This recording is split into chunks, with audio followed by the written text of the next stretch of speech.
3 months ago, I made a video talking about Pokemon Black and White, a game I really liked, and said that if it made it to 2,000 likes, I would make a solo run of the game with my favorite Pokemon, Serperior. No HM Pokemon or anything. Well, 5,000 likes, 80,000 views, and an entire season of the year later, I finally fulfilled my promise. I have beaten Pokemon Black and White with only a Serperior, and here's how.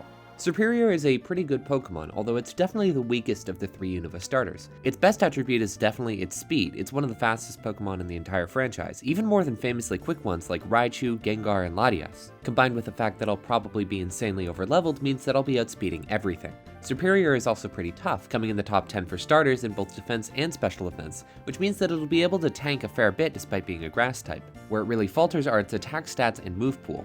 Its attack stats are both pretty bad, only 75 in each, which is the same as an Emolga.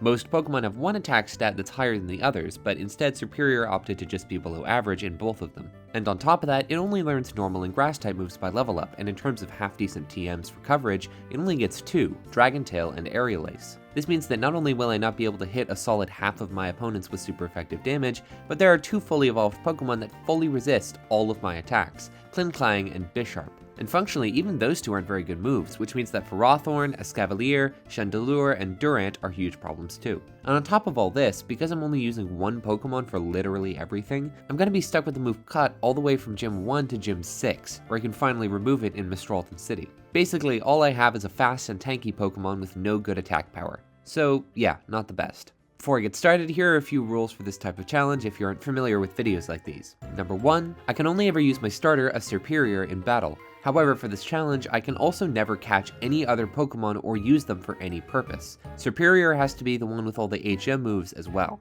Number 2, I can't use glitches or cheats or anything like that. And number 3, I can never use any items in battle, so no potions, X items, Pokeballs, etc., except for held items, which are fine. Berries are too, so long as I go into the battle with Serperior holding one.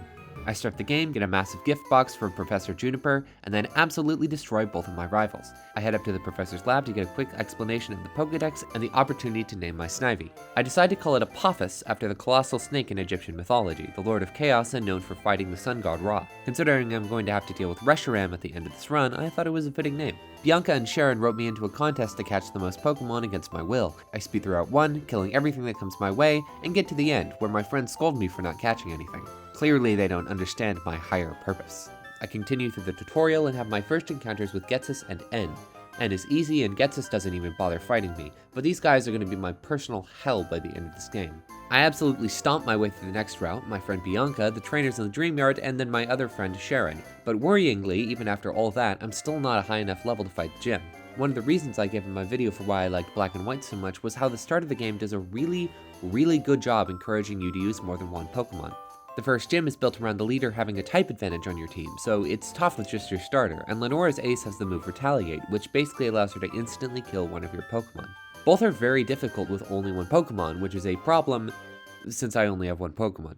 And this leads to the other thing that makes this challenge hard. Black and White has a very unique EXP system compared to most other Pokemon games, where you gain more experience if you're a lower level than your opponent, and less if you're a higher level. As I covered in my essay, normally this system is great since it encourages you to use more than one Pokemon and play the game in a way which is generally more fun. It makes it hard to just massively overlevel your starter and win every fight, but since that's what I'm trying to do, it makes my job really tough. Anyway, I grind for a few minutes from level 13 to 15, and then start my fight against the first gym leader, Chili. My strategy was basically just using the move Growth a whole bunch against the Lillipup, then one-shotting the Pansear. It went wrong in 2 ways. 1, the Pansear outsped and crit me, bringing me to 1 HP, and 2, I barely did half of its health. This is going to be a long playthrough.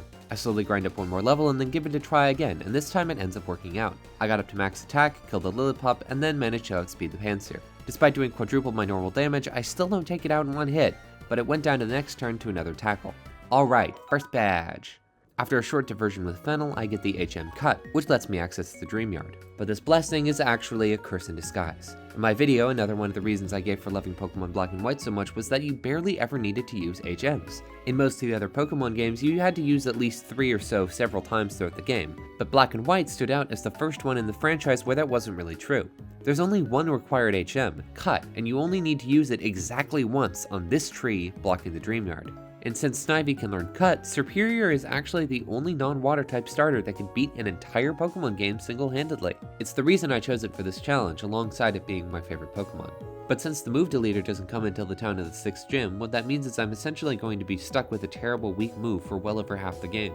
Well, it's not all bad. After the fight with Team Plasma, Apophis evolves for the first time into a Servine. After dueling a bunch of preschoolers, I come across my next roadblock. These two little girls.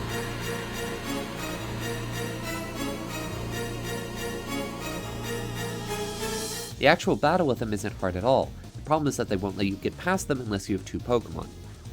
Oh. Okay, I guess I just failed. Damn it! Challenge over, I guess. Well, not entirely. There's one gift Pokemon by this point in the game, a Panpour that you can use to help fight the first gym. And I guess, technically, since I didn't catch it, then it doesn't violate the rules of the challenge? I named the Panpour Garbage, go into the fight, and just to make sure I'm not doing anything wrong, I command Apophis to kill its ally instantly. I win and then immediately run back to the Pokemon Center and drop Garbage off in the box, never to be used again. This is a one-snake show, but luckily there aren't any more fights like that for the rest of the game. I roll through the rest of the route and arrive in Nacrene City, where I grab the Miracle Seed from the Ace Trainer. This supernatural little nut boosts the power of all the holder's grass moves by 20%, something that will be very useful going forward. I decide not to lie to the Ace Trainer like I normally do. There wouldn't be any benefit to a Charcoal or Mystic Water since I can't learn any fire or water type moves. After doing a bit of training in the forest south of Nacrene City and having another quick battle with N, I head into Lenora's gym, which specializes in the normal type. I finish off the gym trainers and get right to the battle with Lenora. I start off by setting up a Leech Seed on the Herdier so I can get some passive healing during the fight. The Herdier starts using takedowns, which barely do a third of my health, while I spam Growth to buff myself up. After 2 growths, I hit the Herdier with a Leaf Tornado to one-shot it. Then comes Inner Watchog, a notoriously strong and fast Pokemon for this point in the game, which I also outspeed in one-shot. Well, that was easy.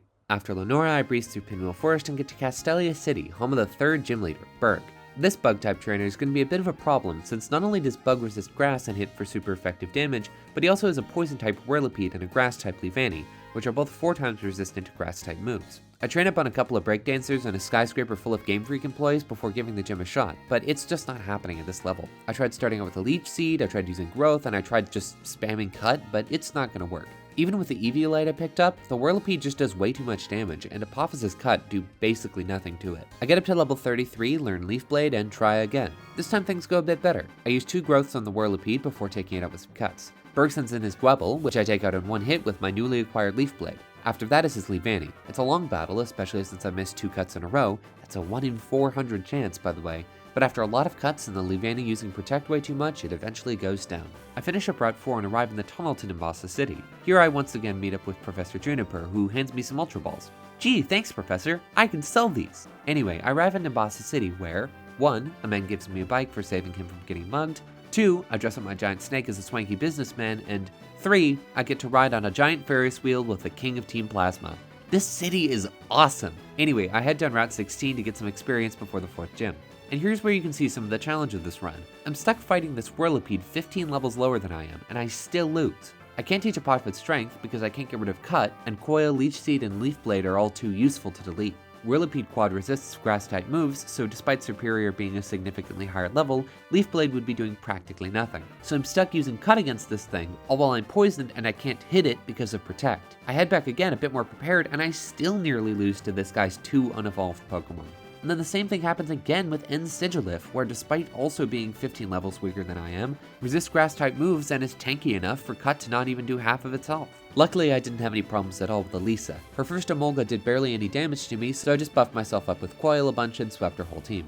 Alright, 4th badge. And then I go into the next route and I lose to a Whirlipede again. Goodness sake, for such a weak Pokemon, these things are a real problem. I make my way into Driftvale City and sweep through Cold Storage to prepare for the 5th gym. The trainers were easy, and so was Clay. I completely swept through his whole team. The middle portion of this game has been a breeze. After another battle with Bianca, I arrive at Chargestone Cave, where Professor Juniper shows up once again, this time to give me a lucky egg. Most of the cave is quite easy, besides the occasional Pharaoh Seed. They quad resist all of my moves and have insanely high defensive stats for this point of the game, which means I can only do a tiny bit of their health with each attack. Combined with their ability Iron Barbs, they actually pose a decent threat. This one did over half my health despite being almost 20 levels weaker than I am. I learned my lesson and ran from all the wild ones. Luckily, none of the Team Plasma grunts used them. Then I got to N, and what do you know, he's got a Pharaoh Seed. Despite it doing more damage, I couldn't use Leaf Blade since I had spent all the power points getting through the cave already. So I have to use Cut and barely get it down to half health before it kills me. I sprint all the way back through Chargestone Cave, get up to N again, and this time with Leaf Blade it was a breeze. And with that, I've arrived in Mistralton City and can finally use the move deleter to get rid of Cut. Thankfully, due to Black and White's good region design, I will never need to use an HM move again. See my previous video for more info. So now I have the opportunity to replace it with something better. I decide on the move's strength, which is basically a straight upgrade. It's 60% more powerful and has no chance to miss, which means I'll actually have a viable alternative to using Leaf Blade on everything. There's only one problem. I forgot to get the strength HM, the person who gives it to you is in Nimbasa City, and Serperior can't learn Fly. So I end up walking all the way back through Chargestone Cave, down Route 6, through Driftdale City, across the drawbridge on Route 5, arrive in Nimbasa City to briefly talk to one NPC, and then run all the way back to Mistralton City. Goodness sake. Well, now my next task is to track down Skyla, the city's gym leader. Kind of hard to call it a city when it only has like 2 houses, but whatever. So I stroll into Route 7, where I have to make my way over 6-foot tall grass by fighting clowns on top of balance beams. Pokemon is weird sometimes, man. Well, no part of this is particularly difficult. I fought all the trainers in the tower, got to the top, and rang the bell. Then I went down to the gym, steamrolled through every single trainer, and then barely even took damage while fighting Skyla. This middle section really hasn't been a problem so far. Sharon comes in for a battle again, but he's not really a challenge at all, and Alder arrives, tells Sharon off, and gives me an HM I can't use. Alrighty. Next is Twist Mountain, a giant maze of tunnels and trainers that really wasn't a problem at all. Honestly, the biggest issue for me in a lot of the games so far has just been having enough power points to get through all the dungeons. Normally it's very well balanced with a team of 4 or 5, but with just one Pokemon I'm constantly almost running out of Leaf Blades and strengths. Well, at this point I show up in Isserus City, and for the first time in the game, I can just walk straight into a gym without doing a side quest first. Woohoo! And it's a pretty fun one too. This might be my favorite use of an ice puzzle in the whole series. I once again get through all of the gym trainers easily and one-shot all of Bryson's Pokemon. Geez, are there going to be any more challenges in this game? Yes. Yes, there will be. Despite my Grass-type Serperior being weak to ice moves, the Ice-type doesn't resist grass, and combined with most of them being pretty slow, the gym wasn't hard at all. I walk into the gym and Bryson detects the Shadow Triad with psychic powers, I guess? I gain a Paralyze heal from the local family quiz show and a bit of ritual strength from the town's children before heading up to Dragon Spiral Tower. Can I just say, I really appreciate how Team Plasma is genuinely way more competent than any other evil team in Pokemon history. Not only are a lot of them practically ninjas, not only do they very cleverly not inform the entirety of the general public that they're evil, not only do they have an entire wing of the Organization for Evil Scientific Theory and Evil Propaganda, not only do all the sages decide to stop you before you can face the head honcho of the organization instead of just letting you past, but in Dragon Spiral Tower, 4 of them also just straight up surround you and make it so you can't heal between battles. Well, I still easily beat them all, but I appreciate the effort. I arrive at the top of Dragon Spiral Tower to see my great terror, the gatekeeper beast of this run, the legendary god Reshiram. N, the man who can speak with Pokemon, stands before it, seemingly bonded with it in some supernatural way. It's a genuinely quite epic scene and foreshadowing for the true final boss of this run. Anyway, back to my Pokemon adventure. I walk down Route 8 with my 11-foot Serpent destroying everything in my path. There's only one issue now. There are 2 Plasma Grunts blocking the only passage to the rest of the game. Oh right, I need to go back to Relic Castle. Normally you're supposed to fly back to Castelia City and just take a quick trip to the desert resort, but again, unfortunately for me, Serperior can't learn Fly, and I can't use any other Pokemon. So I run all the way from Route 8 back to Route 4, then take a detour onto the resort where Relic Castle is. In the castle I choose the Claw Fossil. I can't use it, but I knew that if I didn't say what I took, you'd all ask. Actually, everyone asks anyway. Comments are good for the YouTube algorithm. Sorry, my dry bread. Stealing your joke was way too good of an opportunity to pass up. Well, I enter the depths of this surprisingly well-lit underground castle, beat all of the grunts, exit at the door, and then get a notification on my Apple Watch that there's some wild stuff going down on Nacrene City. Once again, since I don't know Fly, I will have to walk all the way there. Lenora steps out of her museum to give me, a 14-year-old kid, a legendary artifact, and then tells me it's actually a sleeping dragon I must wake to fight a prophesized battle against N. Also, I now need to meet up with a Dragon-type gym leader in Opelucid City and get information about how this thing works. I'm in Nacrene City, and Opelucid is way over on the other side of the map, over here. And so now it begins. The Great Walk.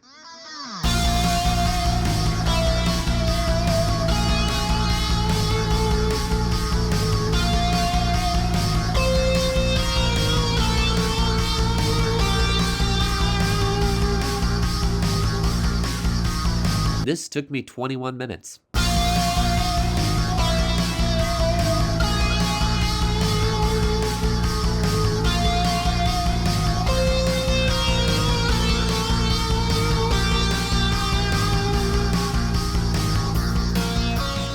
finally arrived at the gates of Opelucid City, where Bianca once again challenges me to a battle, and once again is not a problem at all. I have a quick chat with Ghetsis before walking through the door, only for some guy to pitch a Pokeball like a baseball directly into my face.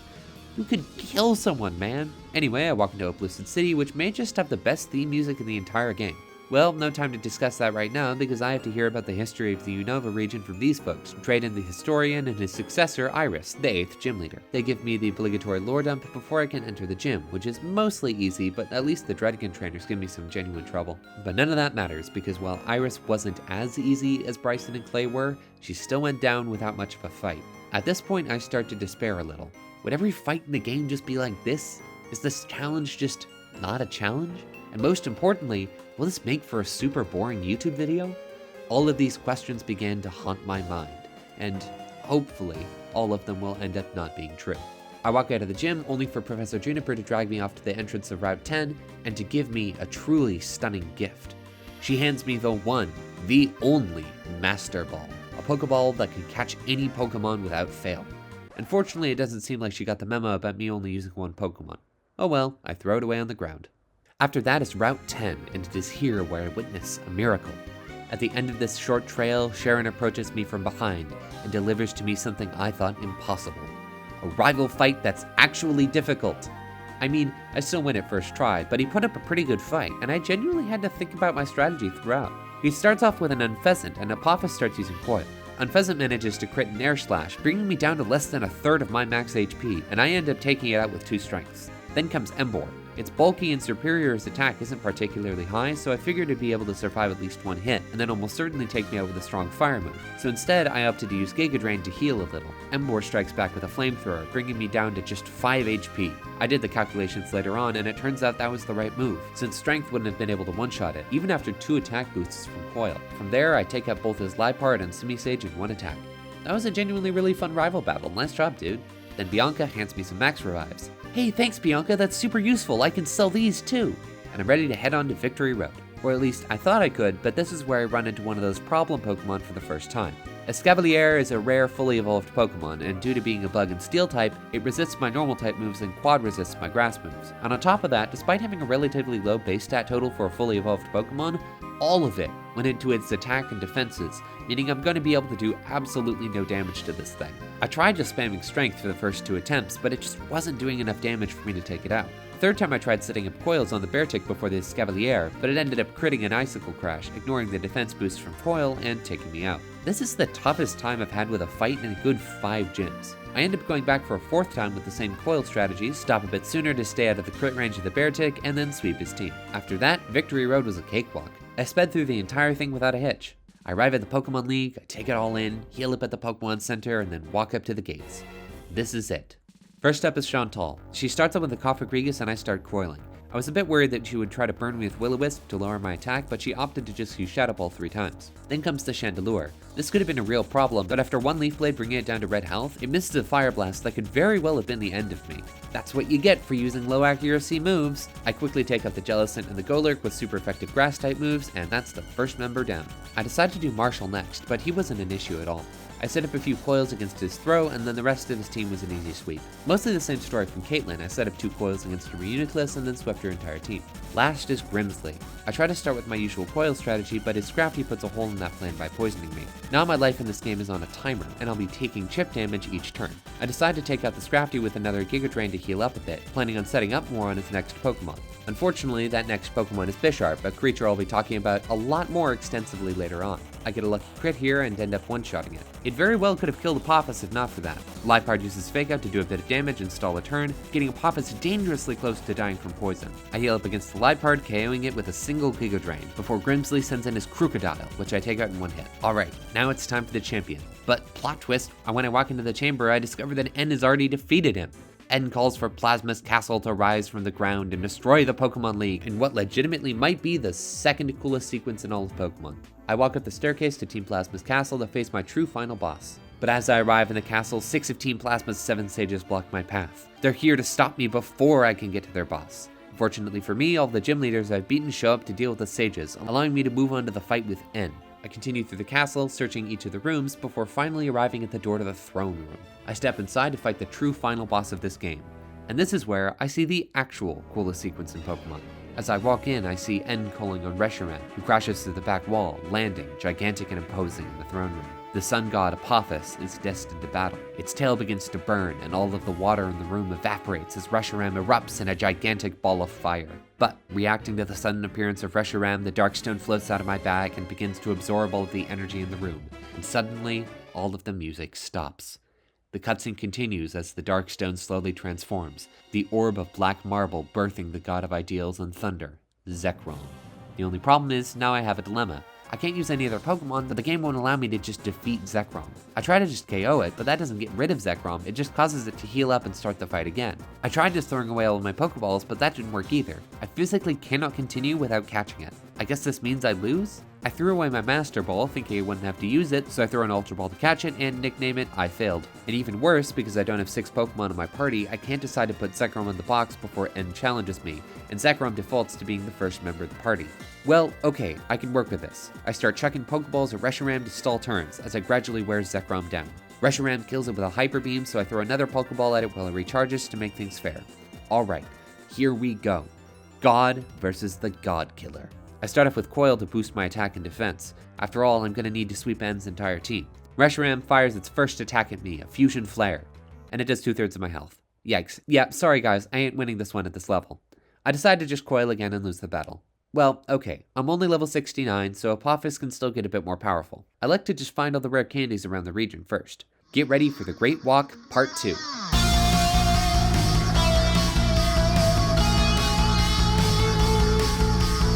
I am not doing a montage again. After looking across the entire region, I'm unfortunately only able to find 5 rare candies. I don't have access to the Surfeit gem and haven't beaten the game, which makes a solid half of them unreachable. I did some calculations, and even 5 levels stronger, Reshiram will still be 2-shotting me with Fusion Flare. On the other hand, my most powerful move, Dragon Tail, will barely be doing half. Well, what's the problem with that? Some of you may be asking. You'll almost certainly be outspeeding it, so why not just use Dragon Tail twice? And the reason for that actually comes down to the way the move Dragon Tail works. Dragon Tail is pretty unique. It's not particularly strong, but it will cause the opponent to switch out on a successful hit. It's meant to be a utility move that you can slap on that does a fair bit of damage, but it's mostly used to mess with your opponent. However, if you gave this move to a fast Pokemon, they could just keep using it, constantly forcing their opponent to switch out, with the opponent never being able to do anything. So, as a trade-off for this honestly pretty broken property, if you use Dragon Tail, you will always go last. This means that, if I use the move, Reshiram will effectively be outspeeding me, which would make this strategy impossible. If I want to use Dragon Tail, I can only use it once, and will have to kill Reshiram with Strength. So, there's only one option left. I equip the Lucky Egg, and start grinding. I fight Audino for a while and get to level 77 before trying the battle again. That'll make me do a bit more damage, but I still need some extra help. I need a held item. A Dragon Fang or a Silk Scarf will help a bit, but won't do enough damage to be significant. No, I need something stronger, more concentrated. I need a gem. Gems were hidden items added in Gen 5 that almost entirely stayed in Gen 5. They would buff the power of a move by 50% exactly once, before being consumed and disappearing forever. Basically, they let you perform a super powerful attack one time every time you equip one. I can't use a normal gem since I need to use Dragon Tail first before Strength. If I use Dragon Tail first, then it'll switch Reshiram out, and I might need to use Strength on one of the other Pokemon, which would waste my normal gem. Instead, I need a Dragon Gem. I head over to my local cave, equip some repels, and run around for a while until I can find the right gem. I already have 4 moves, so if I want to teach Serperior Dragon Tail, I need to delete one of them. I decide to get rid of Leaf Blade. It's my strongest move, but it's the same type as Giga Drain, doesn't heal me, and is only a bit more powerful. Now I'm really ready. I start the fight again. I use Dragon Tail, so Reshiram goes first to hit me for over half my health. Luckily, because of the Dragon Gem, Apophis manages to knock it down to red with just one move. That drags N's Caracosta into the battle, and I need to heal, so I use a super effective Giga Drain to bring it to 1 HP. It survives because of Sturdy and hits me with a Stone Edge that instantly removes a lot of the health I healed. I predict N's going to heal up his Pokemon, and he does, so I take the opportunity to Coil to buff my attack and defense. From there I Giga Drain the Caracosta again, it Stone Edges again, and then I kill it with Strength. He sends out the Vanillix next, which I take down with a single Giga Drain and heal to full in the process. Next is Reshiram again, round 2. With my higher speed and buffed attack, 1 Strength is all I need to take it out. Apophis has officially killed God, but the fight's not over yet. N sends out his Klinklang next, but I'm not sure if it's actually his Klinklang or just his Zoroark in disguise. I decided Giga Drain is the safe option. It turns out it's a Zoroark and it hits back with a Flamethrower. This unfortunately burns me, which means my attack is going to be cut in half and I'll be taking a bit of extra damage each turn. I'm effectively going to be locked into Giga Drain for the rest of the fight. Next out is the real Klinklang. I spam Giga Drain, but it's barely doing any damage. Fortunately for me, neither are Klinklang's Thunderbolts, but combined with the burn, I still take a bit more damage than I heal. And that's a problem because N's last Pokemon is an Archeops. This thing is fast and powerful, but in exchange it has a weakness, its ability Defeatist, which will cut its attack in half if it goes below half health. My first priority here is to get it below that threshold, which for me just means using a Giga Drain again. I do about 2/3 of its health, heal back a fair bit, and with Defeatist activated and Archeops attack weakened, its acrobatics barely do anything. And with that, I've defeated N.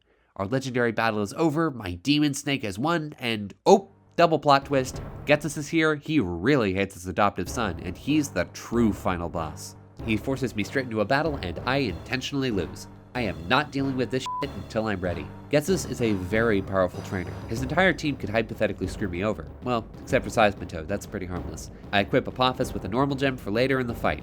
Time to end this.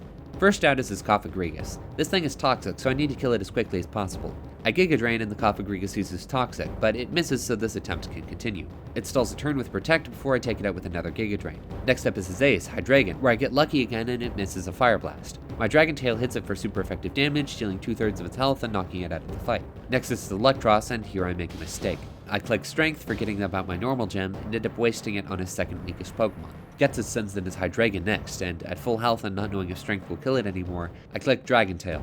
This gives his Hydreigon the opportunity to use a Fire Blast, which deals well over half of my health and damage. Thankfully, next up is his Seismitoad, which is a godsend. It's incredibly weak to my Grass-type moves and has a ton of health, which lets me kill it in one hit and heal nearly all the way back to full HP with just one Giga Drain. Fifth is Ghetsis' Bouffalant, which I remember doesn't have the Sap Sipper ability. I hit it with Giga Drain as my most damaging move, but then Head Charge hits and I instantly lose all of my progress. I use Giga Drain again, it doesn't quite kill, and then his Bouffalant takes itself out with the recoil from Head Charge. Last out is his Bisharp, which is a problem. Bisharp is one of the few Pokemon in this game that resists every single move I can learn. I fire off a Giga Drain and Bisharp hits back with a super effective X-Scissor. I drain again, it slices one more time, and then, with one final Giga Drain, this challenge is over. Ghetsis is out of Pokemon, and I have beaten Pokemon Black and White with only a Serperior. I watch as Ghetsis, the world-class criminal, gets carted off by the champion and my 14-year-old best friend, have a quick chat with N, and then watch as he flies off into the distance on his Reshiram. I get to hear a bit of somber music as the screen fades to white and the credits start rolling. This was a really fun challenge, but I'm probably not going to do anything like this ever again. Not only does it take forever, even with a relatively good Pokemon, but the video just takes way too much space on my computer. I had a great time with this one, even though I had to run across the entire region several times since I couldn't use Fly. But if you like this video, be sure to go check out my video essay on Pokemon Black and White, or maybe just watch some of my other content, like this video on the scene that made Undertale famous, or why the word socialism is effectively meaningless. I like to have variety on the topics on my channel. Anyway, I hope you enjoyed. Thank you, goodbye, and I'll see you sometime in the future.